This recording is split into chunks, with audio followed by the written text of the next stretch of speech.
Kenapa? Ya kena gitu. Kena gaib. Kena gaib. Oh. Pertama-tama saya udah itu biasanya saya dagang di setiap pabrik bayaran saya dagang. Ingat jam 12 habis sholat duhur saya berangkat dagang kalau nggak salah saya dagang kantong, dagang tas. Berangkat saya ingat bawa ongkos kalau nggak salah 1.000 perak. Masih ingat dari sini ke sana 1.000 perak. Di depan gang saya bawa bacaan biasa seperti orang lain, bacaan segala dibacalah. Kita kan beribadah ke Allah kan berupa itu. Di depan ada gang, ada konsol. Apa? Iya, konsol. Ini yang kalau dari rumah menjorok ke depan. Oh iya. Konsol kan gitu. Nah, saya bawa karung kan. Saya dari depan berapa langkah, saya jongkok ke sana yang gue udah nggak ingat. Oh. Sama sekali nggak ingat. Blank gitu ya. Blank. Oke, terus? Mau diapain terserah gitu. Nah, di depan sana ada yang lihat saya, tetangga. Di depan saya berdiri, sedangkan angkutan saya jauh, jalan cagak. Saya udah kayak gini. Apa itu? Udah menggantikan mobil jarak jauh gitu. Aneh kan? Nah, di sana di perjalanan saya nggak tahu bayar, nggak tahu enggak. Kayaknya saya nggak bayar. Soalnya saya sadar masih ada duitnya. Uang 1.000 perak teh. Oh. Berhenti naik angkutan. Namanya angkutan Kobutri aja lah, gitu. Kobutri gitu masih kira 1.000 perak gitu. Diturunin di sana. Di tempat dagangan. Tempat pabrik itu yang tempat dagang. Saya nggak ingat sih itu. Jual gimana, tempat-tempat siapa. Tadi situ kejadiannya. Dia ngampar mungkin karena saya nggak sadar, saya nempatin tempat orang lain nggak terima, saya nggak mau dipindahin, mungkin gitu. Nah di situ saya ditunjukin gitu, dipukulin berapa orang, tukang ojek datang semuanya sampai babak belur. Nggak kerasa? Nggak kerasa. Biarpun ditusuk saya nggak kerasa. Dari jam 12 ke sana saya nggak ingat. Sama teman-teman saya bawa pulang maghrib, saya masih nggak sadar, belum sadar. Nah sama si teteh dubaran gitu. Dubaran juga orangnya juga nggak ada, nunggu sampai jam 9 malam di tempat itu. Saya sambil nunggu, tapi adzan saya Allahu Akbar, ingat mau sholat tapi lupa lagi. Saya sholat tapi menghadap kemana? Dari situ perjuangan tuh. Oh, oke. Jadi Gimana kesimpulannya? Jadi pengalaman real ini kan? Pengalaman real. Kesurupan anu berkepanjangan. Iya, ya, itu bahasa yang jadi tanah putih itu berejit. Berejit kesurupan yang berkepanjangan gitu. Ya emang ini udah jadi kultur di kita, udah jadi budaya di kita. Tanggapan Kang Dini gimana ini? Iya, itu terjadi. Ada jin yang kalau masuk ke tubuh teh ngoceh ya. Kayak heboh kan, teriak-teriak. Tete bagus, gampang obatina. Yang baik itu yang masuk dia diam aja kan. Nanti kalau orang kayak lengah keluarganya, dia akan keluar jalan lari sengaja untuk menabrakkan diri ke mobil. Mati ruhnya bisa aja ini dibawa ke alamnya. Hidup itu nggak simpel hidup ya, dan agama juga tidak semudah yang kita lihat di Quran dan hadis punten ya, perlu penafsiran. Betul, semuanya hak ya, Quran hak, hadis hak. Ya di level mana kita memahaminya? Kita mau lebih dalam lagi, ya dalam lah, dan lebih luas lagi gitu lah. Ada istilah orang wafat teh belum waktunya, dia pindah ke alam lain. Sampai ke waktunya tiba, wafat beneran baru ke barzah, tak gitu, paham tuh? Bisa begitu. Jadi antara orang syariah, orang tarikat dan hakikatnya beda pemahamannya. Ada sedikit. Makanya nggak ketemu, nggak nyambung kalau ngobrol teh kan. Kenapa hindari dulu seperti ini? Oh iya dong. Kenapa para wali jadi fitnah? Ucapannya kan membingungkan orang syariah. Ya kan? Terbukti lah sampai ada yang hukum pancung, digantung gitu kan. Karena emang begitu keadaannya. Semua wali besar mengalaminya. Sebut siapa? Jilani, siapa? Abu Qadir Jilani mengalaminya. Al-Halaj Mansur Al-Halaj. sejenak mengalaminya, Iya. gitu kan. Ya lah kehidupan mau diapain gitu kan. Jadi itu ada yang begitu. Makanya kemudian zikir dan diruqyah. Ya sama aja sih kalau solusinya sih baca zikir, bertobat dan diruqyah itu aja. Saya pernah ngalamin juga, saya diundang ke Sulawesi. Sama kayak gitu kan, perempuan yang dihajar kan.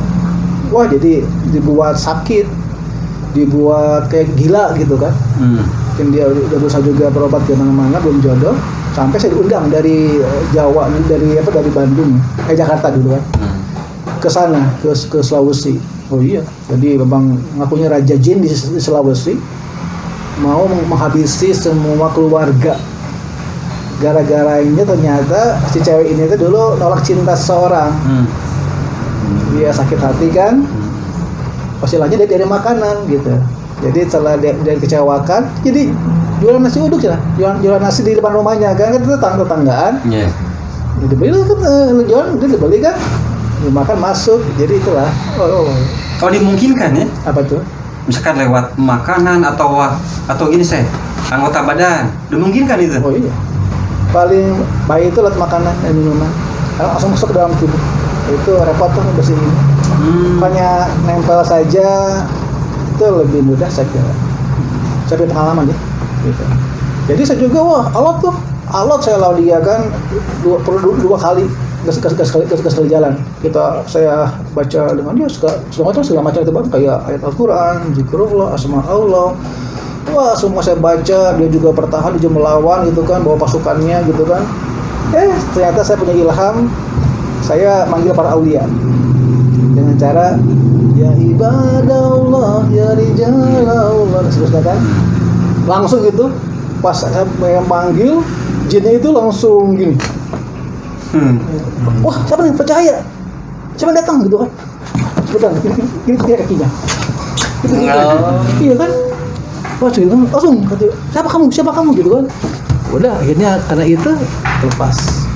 Jadi banyak cara meruqyah. Kita tidak bisa mengatakan hanya ini ruqyah yang syar'i, yang ini bid'ah. Sombong gitu. Ilmu Allah itu luas, ya kan? Iya. Bisa pakai cara apapun, asal niatnya pada Allah. Iya. Yakinnya pada Allah, yakinnya. Kan bahasa Sunda gak ada masalah bacaannya. Jawa pun gak ada masalah. Hanya ruqyah kok, bukan sholat. Kalau sholat iya, udah pakai bahasa Arab. Iya. Ya kan? Atau baca Al-Quran atau ngaji kan. Kalau ruqyah bisa baca apapun. Bahasa Jawa ke Sunda ke, asal kesana keyakinannya. Sendiri itu bisa sendiri. Apa tuh? Misalkan kita menyadari nih ada gangguan misalkan. Dan ini kita lewat ke tempat yang seram, perasaan kita mungkin menyatakan wah ada yang nempel nih gitu. Apakah bisa ruqyah sendiri? Bisa. Oh, untuk sahabat Sufi, Balad Sufi, nanti ada episode khusus tentang ruqyah. Nanti kita bisa live streaming di fanspage Balad Sufi dan di Facebooknya Balad Sufi. Nanti kita live streaming tentang tata cara ruqyah mungkin ya. Enggak. Pengajaran. Enggak. Ya, nanti ikuti terus channelnya. Nanti bisa live streaming. Jadi semua bisa melakukan ruqyah ya. Insya Allah. Secara mandiri. Oh iya. Insya Allah. Kebetulan nih. Ini ada koneksinya antara pengalaman Mas ya yang tadi yang terasuki sesuatu yang berkepanjangan sampai berjam-jam, itu berkepanjangan menurut saya sih kesurupannya. Terus antara ruqyah yang secara tidak langsung. Nah, ini dialami sama saya selama tahun 99. Kalau secara matematis, hitungan matematis, sebetulnya saya itu sudah meninggal di tahun 99. Mengapa? Saya tabrakan dengan sebuah tangki dengan kecepatan tinggi. Dulu di Jalan B pas Soekarno-Hatta itu tangki masih kosong, kecepatan tinggi. Namun sampai saya penasaran nih, benar nggak sih diukur itu semua? Saya kan orang matematis gitu, semuanya harus terukur gitu, diukur. Oh saya gini, saya menunduk, dari kaca. Pas saya ukur stang, ini kena ukurannya. Oh berarti seharusnya saya itu masuk ke dalam begitu. Nah, tapi apa yang terjadi dan yang terasa? Memang seperti benturan, tapi benturan terhadap balon yang isi air. enak, nyaman gitu. Enjoy aja gitu. Terus aja. Kalau si tangkinya berhenti, yang lainnya di pinggir pada melihat. Udah jelas saya tabrakan. Tapi yang saya rasakan, dan saya baru sadar itu setelah nyampe di tempat tujuan, setelah tadi diukur-ukur, oh iya seharusnya, tapi mengapa? Gitu. Nah ini yang menjadi pertanyaan saya lama sampai bertahun-tahun. Lantas apa sih yang suka saya lakukan? Nah tadi hubungannya dengan ruqyah. Ruqyah. Oh, oke. Ruqyah yang tidak langsung. Kebetulan pada saat itu saya cuma hafal itu Al-Fatihah dalam hidup itu, yang hafal dengan artinya. Dan dalam naik motor daripada melamun, saya lebih baik membaca Al-Fatihah.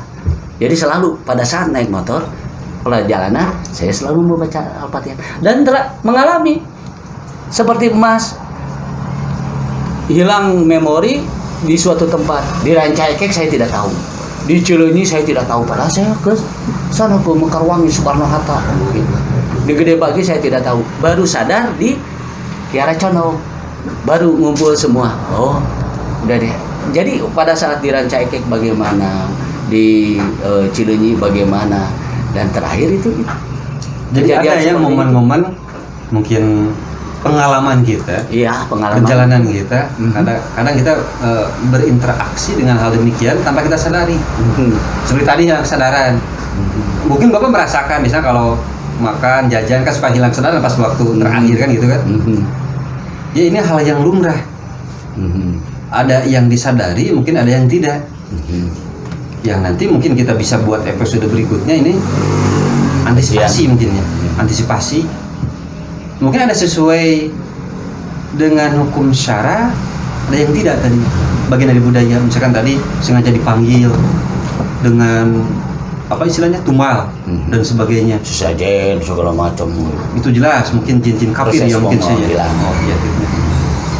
Jadi untuk bulan suci sekalian diingatkan tetap ikuti channel kita. Nanti kita ada giveaway komentar terbaik, dan di episode khusus tentang ruqyah nanti kita ajari tentang tata cara ruqyah dan antisipasi berkaitan dengan hal-hal yang gaib, mungkin itu ya. Siap.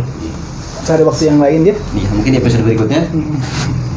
Kita harus sholat asar ya. Jadi saya kira siap, mangga turun waktunya. Oke. Kita break dulu. Mungkin kita lanjut minggu depan kita live streaming tentang ruqyah. Oke. Billahi taufik wal hidayah. Wassalamualaikum warahmatullahi wabarakatuh. Assalamualaikum warahmatullahi wabarakatuh.